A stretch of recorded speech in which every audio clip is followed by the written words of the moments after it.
नमस्कार, मैं डॉक्टर रवि राय आप सभी दर्शकों का हार्दिक स्वागत करता हूं। प्रिय दर्शकों, आज हम चर्चा करने वाले हैं राहु के राशि परिवर्तन के बारे में। आमतौर पर अभी वर्तमान में जो हमारी चर्चा चल रही है वह भावेशों के 12 भाव, जो भावेश हैं किसी भी भाव के स्वामी, उनका 12 भावों में क्या फल होगा, यानी वो जन्म कुंडली के 12 भाव में कहीं भी स्थित हो जाएंगे तो क्या परिणाम देंगे। इसके साथ ही हम चर्चा कर रहे हैं जन्म कुंडली में बनने वाले विभिन्न योगों, राजयोगों और दुर्योगों की। लेकिन इसके बीच यह वीडियो आज इसलिए क्योंकि अब ज़्यादा समय है नहीं और 12 अप्रैल को राहु और केतु राशि परिवर्तन कर रहे हैं। राहु जहां गोचर करेंगे मेष राशि में, तो वहीं केतु आ जाएंगे तुला राशि में। तो इस राशि परिवर्तन का क्या प्रभाव होगा प्रत्येक राशियों में, यह जानना बहुत ज़रूरी है। क्योंकि अगर हमें पहले से पता चल जाएगा तो हम खुद को थोड़ा तैयार कर सकते हैं, हमें वक्त है, और हम उस हिसाब से अपने रूटीन में चेंज करके, पूजा पाठ की कुछ आदतों को अपना करके हम अपने जीवन को बेहतर कर सकते हैं। तो चर्चा मेष राशि से प्रारंभ करूंगा। उससे पूर्व बता दूं कि यदि आपके मन में ज्योतिष शास्त्र से संबंधित कोई प्रश्न है या आप ज्योतिष में कुछ जानना चाहते हैं, हमारे चैनल के किसी वीडियो पर आप कमेंट करके अपने प्रश्न पूछ सकते हैं। आपके हम प्रश्न का जवाब कमेंट के माध्यम से दे देंगे या किसी वीडियो में आपके प्रश्न का उत्तर दे दिया जाएगा। आइए चर्चा प्रारंभ करते हैं। अगर मैं बात करूं मेष राशि की, तो मेष राशि के जातकों के लिए राहु का यह गोचर उनके प्रथम भाव में होगा और केतु का यह गोचर उनके सप्तम भाव में होगा। अब लग्न में, यानी अच्छा एक चीज़ और बता दूं यहाँ पे शुरू में ही, यह जो मैं आपको बता रहा हूँ राशि परिवर्तन का प्रभाव, यह गोचर पर आधारित है और आपकी जन्म कुंडली में आपको देखना है कि चंद्रमा किस राशि में स्थित है, और चंद्रमा जिस राशि में स्थित है उस राशि से आपको काउंट करना है कि वह कहाँ पे आ रहे हैं। तो अब ऑब्वियस सी बात है कि अगर जो मेष राशि के जातक हैं उनके चंद्रमा जहाँ स्थित होंगे वहाँ 1 अंक लिखा हुआ है, तो वो चंद्र लग्न में वो लग्न हुआ, और वहीं पर राहु आ रहे हैं मेष राशि में ही। तो बड़ा सिंपल सा है कि कहाँ आ रहे हैं राहु, तो चंद्र लग्न से लग्न में आ रहे हैं। अब लग्न क्या है? लग्न हम स्वयं हैं, लग्न हमारा मस्तिष्क है, हमारी सोचने की क्षमता है। तो वही सप्तम भाव में केतु आ रहा है, तो सप्तम ठीक हमारे सामने, यानी हमारा जीवन साथी। तो यह क्या प्रभाव देगा? अच्छा, एक और बड़ी बात राहु के विषय में महत्वपूर्ण हो जाती है कि राहु और केतु ये छाया ग्रह हैं, तो इनका अपना कोई स्वरूप नहीं है। ये जिस ग्रह के साथ होते हैं या ये जिस राशि में होते हैं उसके अनुरूप फल देते हैं। तो मंगल के साथ राहु की मित्रता नहीं है, शत्रुता है, और मंगल की राशि पर राहु अच्छा फल नहीं देते हैं। तो लग्न में जब राहु आएंगे तो मन आपका बेचैन कर देंगे, मन को भ्रमित कर देंगे, और चूंकि मंगल ऊर्जा के कारक हैं तो राहु वहाँ पर आपको ऊर्जावान तो खूब बनाएंगे। राहु वहाँ आपको शक्ति तो बहुत देंगे काम करने की, डिटर्मिनेशन भी देंगे क्योंकि वो मंगल की राशि में है। तो मंगल के रूप का, मंगल का एक आवरण उनके ऊपर आ जाएगा। लेकिन राहु करेंगे क्या?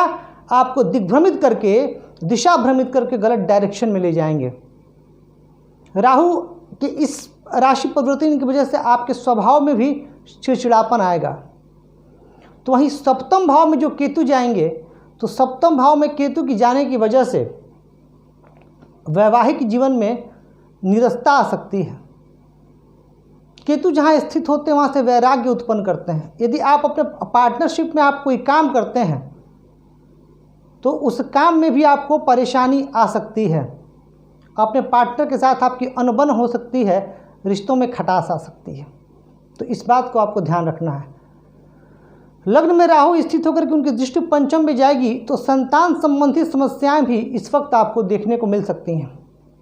ये प्रभाव सिर्फ राहु का है। अच्छा, एक चीज़ बता दूं, आपकी जन्म कुंडली में महादशा, अंतर्दशा और बाकी सब चीज़ों का भी प्रभाव होता है।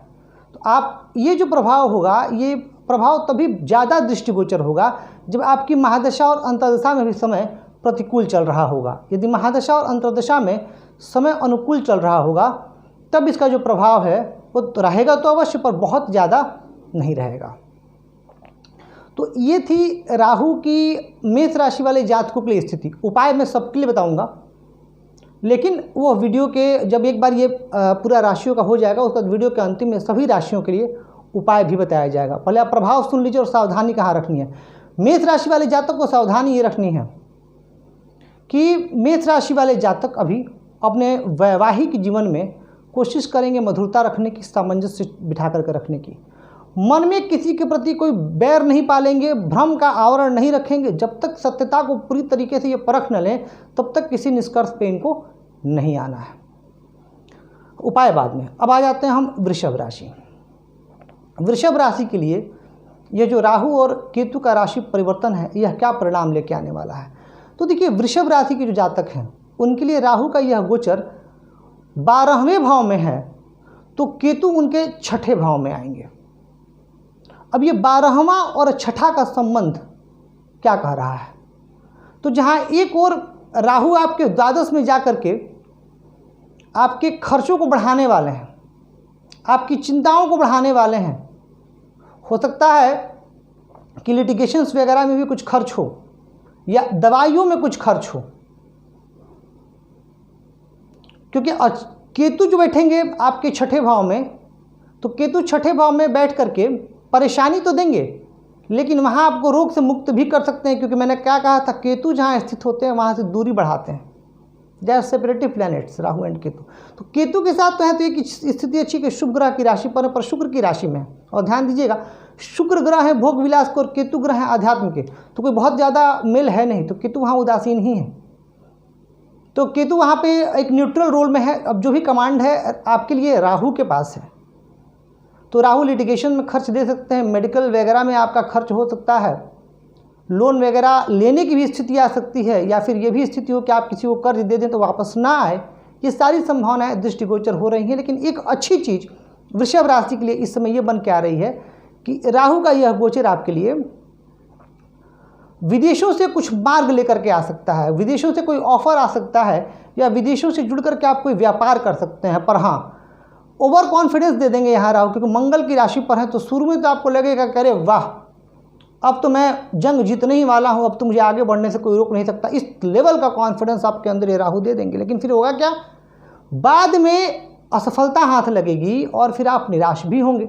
तो राहु के इस परिस्थिति को समझते हुए आपको बहुत सोच समझ करके डिसीजन लेना है।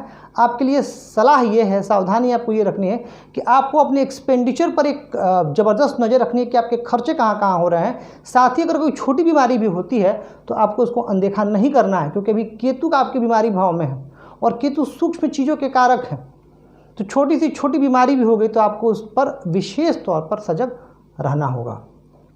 आ जाते हैं, बात करते हैं मिथुन राशि की, कि मिथुन राशि के जातकों के लिए यह राहु और केतु का गोचर कैसा रहने वाला है। तो देखिए, जो मिथुन राशि के जातक हैं,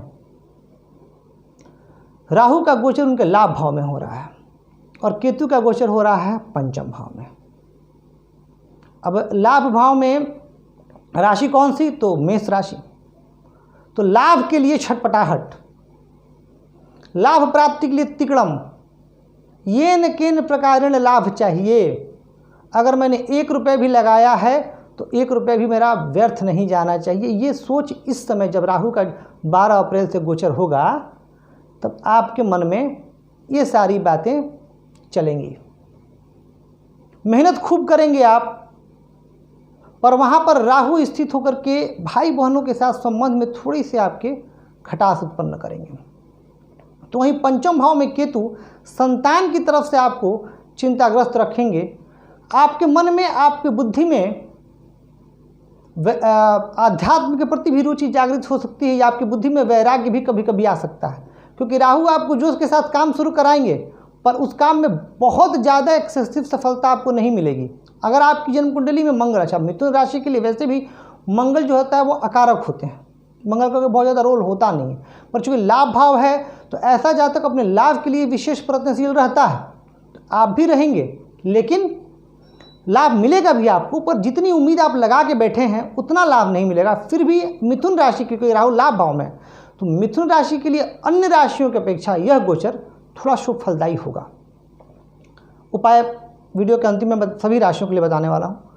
आगे बढ़ते हैं, बात करते हैं कर्क राशि की। कर्क राशि के लिए राहु और केतु का यह गोचर, राहु उनकी जन्म कुंडली में दशम भाव में आ रहे हैं, तो वहीं केतु चतुर्थ भाव में आ रहे हैं। अब राहु और केतु का देखिए, राहु का जो पोजीशन है, राहु जब दशम में होते हैं, एकादश में होते हैं, तृतीय में होते हैं, छठे में होते हैं, तो निसंदेह वो अच्छे परिणाम देते हैं। बट हमें इसके साथ यह बिल्कुल नहीं भूलना चाहिए कि राहु किस राशि में है, तो मेष राशि में है। और मेष राशि मंगल की राशि, मेष राशि में थोड़ी जल्दबाजी है, थोड़ा गुस्सा है, थोड़ा जिद है, थोड़ा अहंकार भी है। अब ये मेष राशि में जब राहु आएंगे तो एक भ्रम दे देंगे, कहाँ? कार्मिक क्षेत्र में। व्यक्ति के अंदर इस विश्वास को भर देंगे कि आई एम द बेस्ट।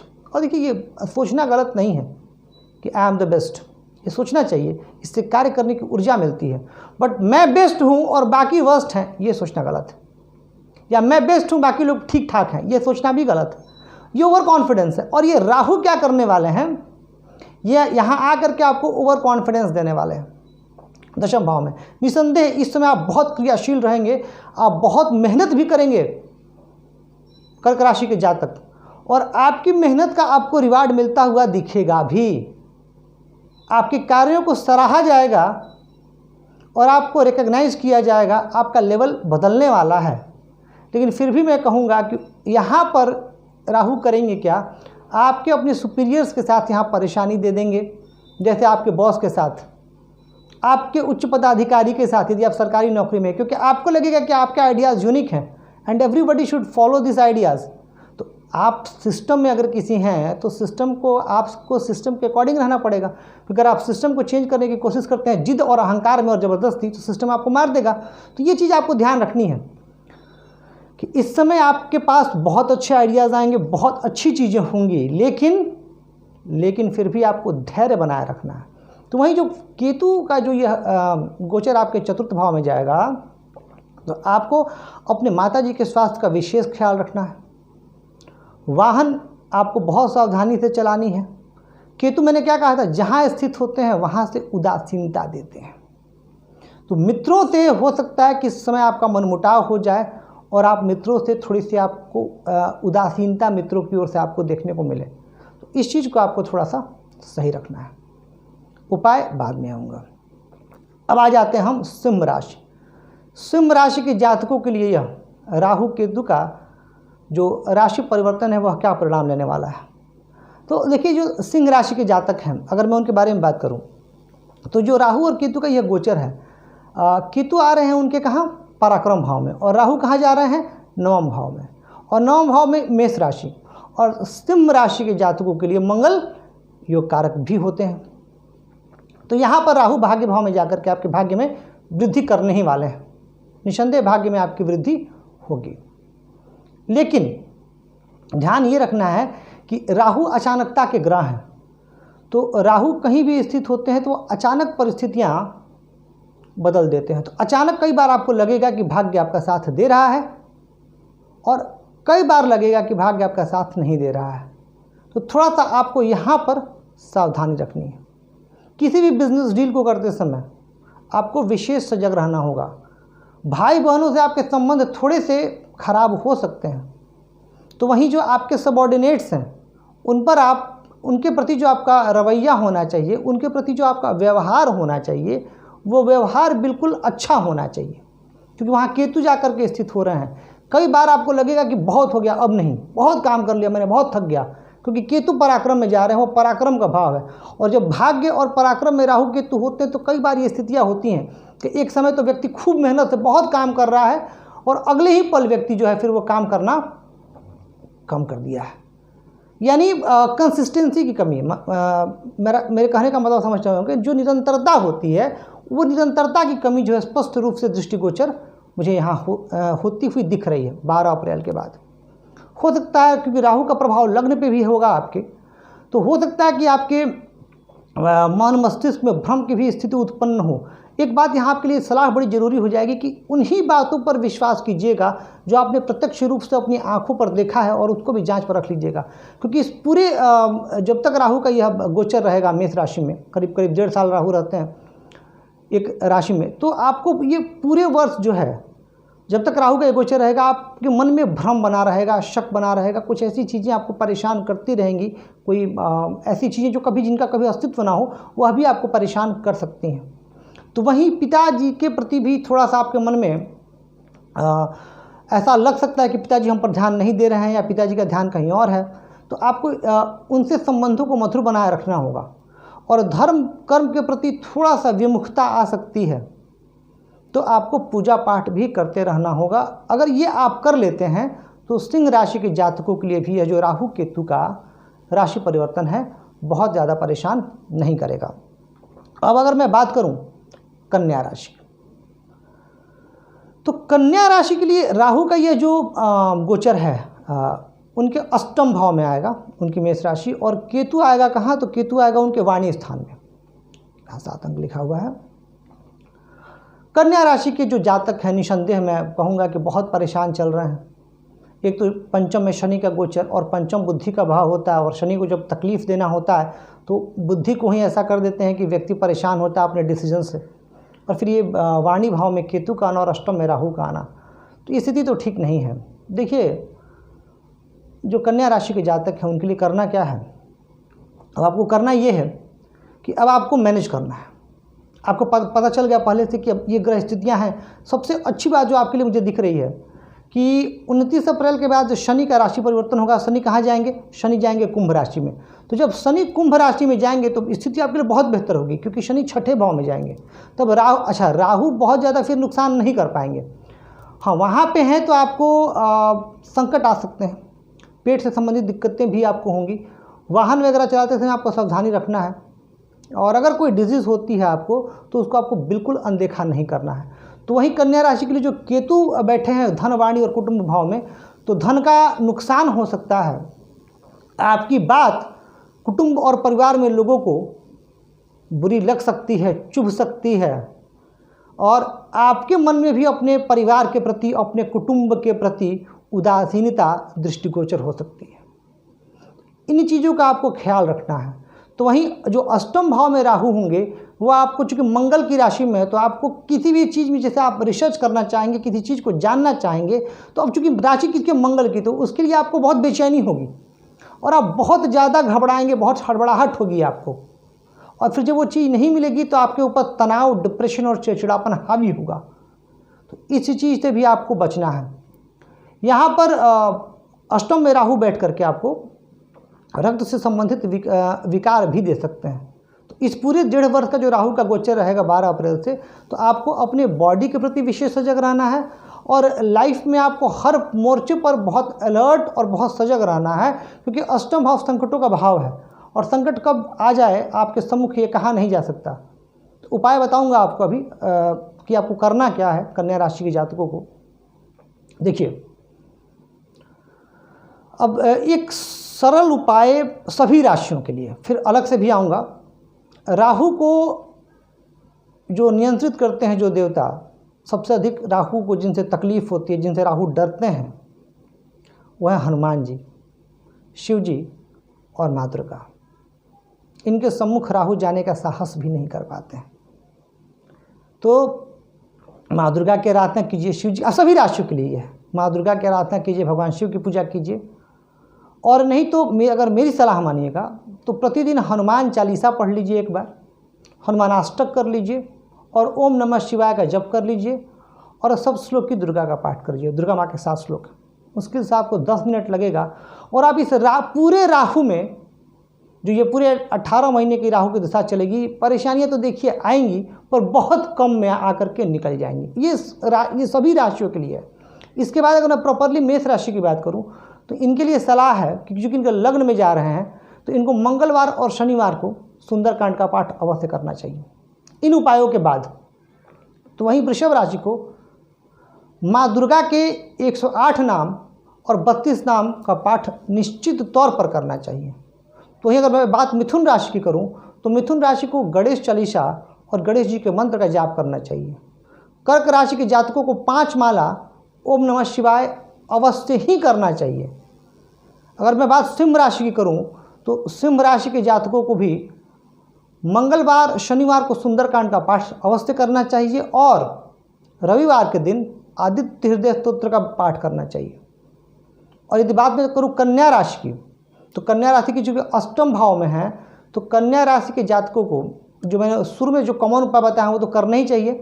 मंगलवार और शनिवार को इनको सुंदरकांड का पाठ करना चाहिए, और साथ ही बुधवार से शुरू करके गणेश चालीसा और गणेश मंत्र का जाप इनको नियमित तौर पर पूरे 1.5 साल करने चाहिए, क्योंकि जो भी संकट और जो भी बाधा आएगी वो भगवान श्री गणेश की कृपा से उसका निवारण हो जाएगा। तो ये आपको पहले पता चल गया तो आप पहले मैनेज कर सकते हैं। कुछ अच्छी चीज़ें भी हैं राहु में, पर राहु के साथ थोड़ा सा राहु भ्रम के कारक, ऐसा नहीं कि बहुत बुरा करेंगे, बाकी गोचरीय स्थितियां भी प्रभाव डालती हैं। और मैंने बार बार कहा कि आपकी जन्म कुंडली में जो महादशा और अंतर्दशा चल रही है उसका भी एक बड़ा व्यापक प्रभाव होता है। फिर भी हमें अलर्ट रहना है, और prevention is always better than cure. तो हमें सतर्क रहना है और सावधान रहना है। तो प्रिय दर्शकों, ये था राशि परिवर्तन मेष से लेकर के कन्या राशि तक। इसके बाद हम तुला से, अगली वीडियो में तुला से मीन राशि तक पर भी चर्चा करेंगे। तो प्रिय दर्शकों, ये वीडियो आपको कैसा लगा, यह कार्यक्रम कैसा लगा, कमेंट करके बताइएगा जरूर। आज के लिए बस इतना ही, धन्यवाद।